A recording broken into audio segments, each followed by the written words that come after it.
Hello नमस्कार दोस्तों, स्वागत है आपका मेरे यूट्यूब चैनल में।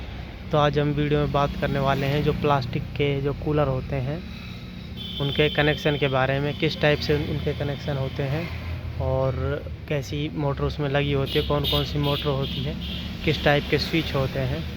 तो वीडियो को आप एंड तक देखें, वीडियो बहुत ही नॉलेजेबल होने वाली है, वीडियो को कहीं से भी स्किप ना करें।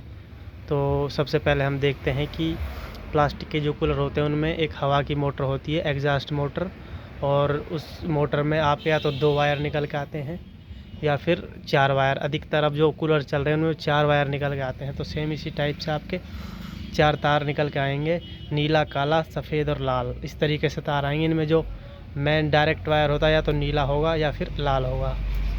इसको साइड में कर दे। इसके अलावा उसमें होती है एक पंप की मोटर, ये आप देख सकते हैं, इसमें 2 वायर निकल के आते हैं। इसके बाद होती है आपकी स्विंग मोटर, ऑटो स्विंग, जो कूलर की हवा को लेफ़्ट राइट चारों तरफ में घुमाती रहती है, लेफ़्ट राइट घुमाती है। ये स्विंग मोटर का काम होता है, कभी हवा इधर कर दी कभी इधर कर दी। तो इसमें भी आपके 2 वायर निकल के आते हैं। इसके अलावा होते हैं कूलर में होते हैं फिर स्विच, 1 2 3 स्विच होते हैं। एक जो स्विच होता है वो अपना इस मोटर को कंट्रोल करता है, एक स्विच इस मोटर को, और एक अपना इस मोटर को कंट्रोल करता है।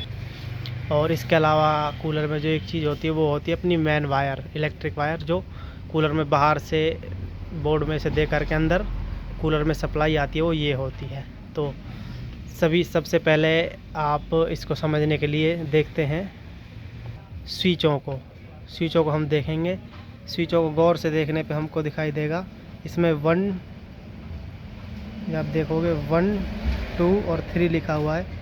इसके अलावा यहाँ पे एल मतलब लाइन, मतलब मेन वायर, बिजली की जो एक लाइन है इसमें आएगी। और आप देख सकते हो जो भी मेन वायर होगी, जो ये है, ये एक मेन वायर की 2 वायर आएंगी इसमें। एक वायर को लेकर के हम सभी इन वाले पॉइंटों में, इन वालों में जोड़ देंगे, सभी तीनों पॉइंटों में पहुँचा देनी है एक वायर। और दूसरी जो वायर होगी उसको हम एक वायर ये लेके, एक पंप की लेकर के और एक इसमें नीली वायर लेकर के, इन तीनों को आपस में जोड़ के चौथी मेन वायर को, इसको हम 4 वायरों को एक साथ जोड़ देंगे। और इसके अलावा फिर जो अपनी ये 3 वायर मोटर में बच गई, उन 3 वायरों को इन तीनों पॉइंटों में जोड़ देंगे। एक वायर जो पंप की रहेगी उसमें इन 3 पॉइंट हैं हमारे पास, 1 2 3, किसी में भी हम लगा देंगे। इसी तरीके से ऑटो स्विंग की मोटर को किसी में भी लगा देंगे। तो इन्हीं कनेक्शनों को अब हम आराम से बिल्कुल सही तरीके से समझने के लिए एक कॉपी का मैंने एक डायग्राम बनाया, उसमें समझते हैं। और आप कमेंट करके ज़रूर बताना कनेक्शन का जो भी समझाने का तरीका है किस टाइप का आपको लगा।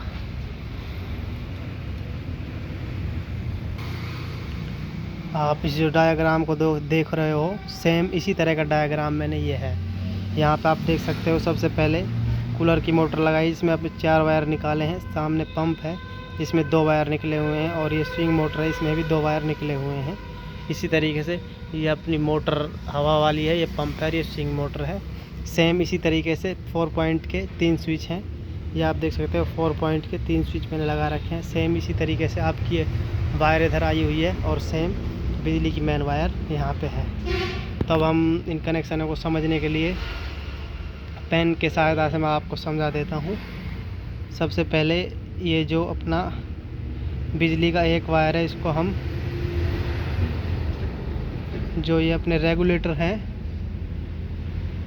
इनके एक पॉइंट में जोड़ देंगे। ये जोड़ दिया बिजली का मेन वायर हमने, जो अपने स्विचेस हैं इनके एक पॉइंट में जोड़ दिया है। और जो दूसरा वायर है उसको मोटर, सबसे पहले अपनी स्विंग मोटर ये वाली रही स्विंग मोटर, फिर उसके बाद ये पंप की मोटर का वायर हो गया, और यहाँ पे ये हवा की मोटर का वायर हो गया। इनके साथ हम इसको दूसरे वायर को जोड़ देंगे। अब क्या रह गया, एक वायर चला गया मोटरों के सभी एक एक सिरे में, और दूसरा चला गया स्विचों के सभी एक एक सिरे में। इसका मतलब ये हुआ कि बिजली का एक तार इन सभी मोटरों, एक करंट सभी मोटरों में पहुंचा हुआ, और एक करंट हमने स्विचों में रोक कर रख दिया है। अब स्विचों से हम इस मोटर के कनेक्शन करते हैं, जो कि हवा वाली मोटर है। सबसे पहले ये वाला लगा दिया, उसके बाद यहाँ पे ये वाला लगा दिया, उसके बाद ये वाला लगा दिया। ये स्विच से इस मोटर का कनेक्शन हो गया। अब सेम ये पंप है। पंप का हम इन तीनों पॉइंटों में जिसमें हमारी इच्छा चाहे उसमें हम लगा सकते हैं।